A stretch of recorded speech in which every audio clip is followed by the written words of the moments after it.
Hi, I'm Ross from Coombsmith 150 Group Property Accountants, and we're going to look at a new build example today. If you didn't watch my video yesterday or the day before, I did a video on an existing rental and what the numbers look like on that, what was the effect of the interest deductibility rules, what was the cash flow looking like over the next 10 years, and what happens if you discount it 100, 200, or even more of a discount, and how did that cash flow work? And that was it good. Today, I'm going to go through a new build example. And just to start off with, just something first before I get on to the example that I've got. If you haven't looked at our link tree, it's got all our information of things coming up. So we just did a webinar on the 4th about existing property investors effectively could be rearranging things to get more cash coming in, especially in retirement. You can watch a recording. You were just done rental basics last night, and again, you can watch a recording of that. We've got some webinars coming up, 3 coming up over the next few days. We've got some other client-only webinars in there, which got great information. We've got some good videos. Yeah, if you want a free chat with us, a link. There's a good Facebook group, a whole lot of great information on there. But let's get started on the new build example. So this is a new development in Hamilton. Stage 1 has already been finished in Frankton, and then it's got stage 2 looking up. So apparently stage 1 is all sold. They're into building stage 2 at the moment and selling them. And so these are new builds, and obviously everyone's thinking at the moment, the existing numbers don't work because we're losing interest deductibility. So they're going, let's buy a new build. Surely with interest deductibility, that's going to get a whole lot better. So we're obviously going to look at those numbers. So this property, it'd be a 2-bedroom. So it would be a 2-bedroom new build in Frankton. They're talking about from 600,000. So at the moment, if you're buying a property, you're in control. It's definitely a buyer's market. So hopefully you'd want to buy for that. And potentially you'd want to even get it for lease, which we'll go through as well. There's going to be some costs to buy. You might want to get a valuation. You might get a building inspection. You might get a company set up. Yeah, lots of different things that you might have. And obviously there'll be some legal fees. So there's some costs. You'll get some sort of contribution back from the bank normally. And I always work on borrowing 100%. If you've got cash, awesome, but you want a return on that cash. So a real good way to look at the property is borrowing 100%. And most people don't have cash. They're borrowing against other properties, their personal house or something like that. There's quite a number of these. Obviously looking at it, there's a huge number in here, plus there's a huge number in here of extra properties. So it might be reasonably hard just to rent at the start. So I would probably go 50 weeks at the start. And we've got a client who's got one of the properties in stage 1. They're getting $485 a week. So that's probably what I would base this on. Normally you'd get a property appraisal, you'd talk to 2 or 3 different property managers, discuss what's the demand for a 2-bedroom in Frankton, which is in Hamilton. What's the demand and things like for it, and get an idea. This one, well, we know what the new ones just next door are rented for, so that gives me a pretty good idea for this example. 50 weeks times 485 is 24,000. 24,000 divided by 600,000 is a 4% gross yield.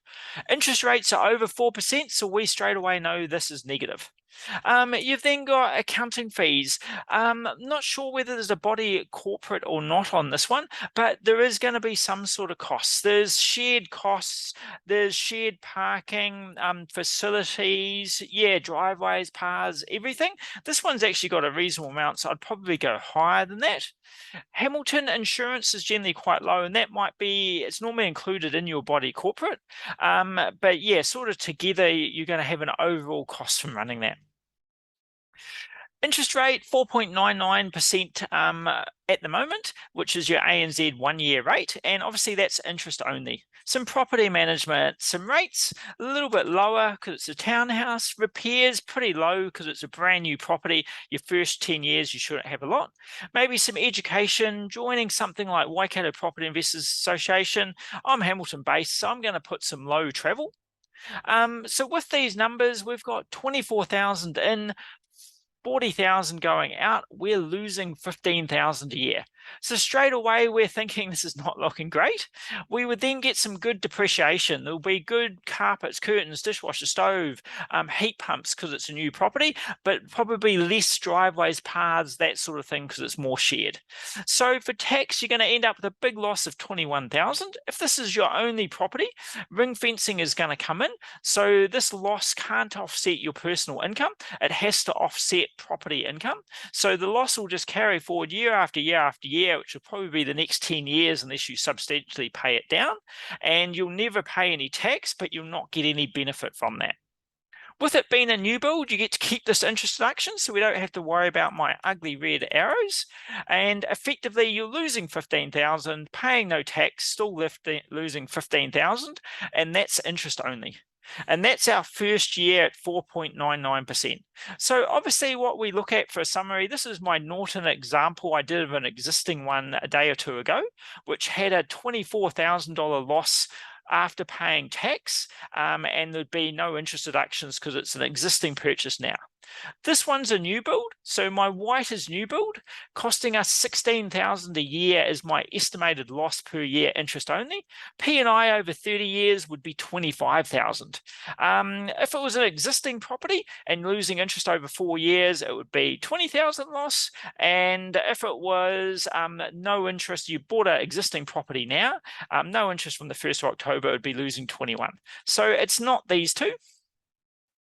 So we can delete them. Effectively, we'll be looking at losing on average 17,000 per year. So I've got rent going up over time. I've got expenses going up over time. I've got interest rates going up a little bit and then sort of stabilizing around the 5.5%. It's a big fat guess. No one really knows what's going to happen with interest rates. And yes, some people think they'll go down. Some people will think they'll jump up. Time will tell.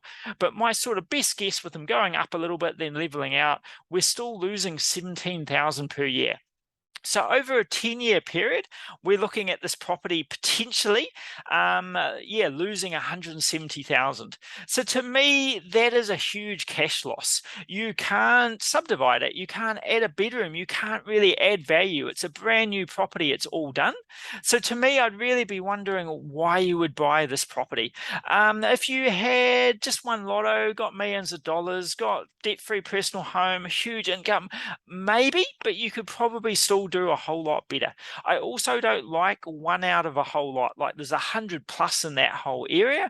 Do you really want to be one out of such a big lot? And if all the rest of them get run down or turn into social housing or something happens, what happens to yours? You've got little control. So to me, too big for me personally. And yeah, I definitely don't love it. And I don't love the cash flow numbers either.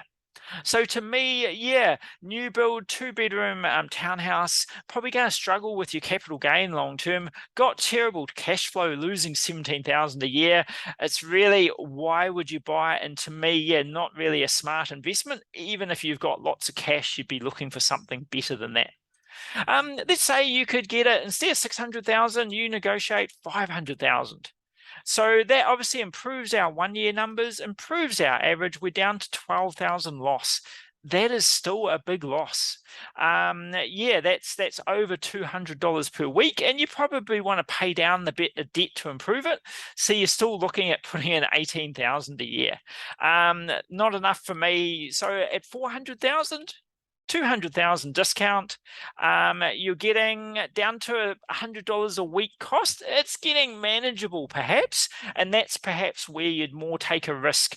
You're gambling perhaps $60,000 over 10 years, hoping it'll go up more in value than that, and that would be called gambling on capital gain. But yeah, I'd still be wondering, is that your best thing? Perhaps it's simple and easy if you could buy it for that, but yeah, you've still got none of that added value options, none of those other things. So yeah, interesting. Even if you get a big discount on the property, yeah, you're still looking at quite a big cash flow loss at the full 600,000 that they're asking, or over 600,000. You're looking at a huge cash flow loss. Not my favorite thing. So yeah, hopefully it's given you some really good information. Yeah, like I say, check out that Linktree. Lots of webinars coming up, and I'll put it in the comments. Yeah, having a free chat with our team at the moment is a great idea, just to look at your portfolio. How's how's it working? If you're looking at buying a rental, what do the numbers work for you? Is it actually a good buy for you? Does it make sense? What's the best structure? Just other tips and tricks and that to save your tax. So yeah, hopefully you enjoy, and hopefully you'll we'll see you at one of our webinars or watching one of our other videos. Thanks a lot. Bye.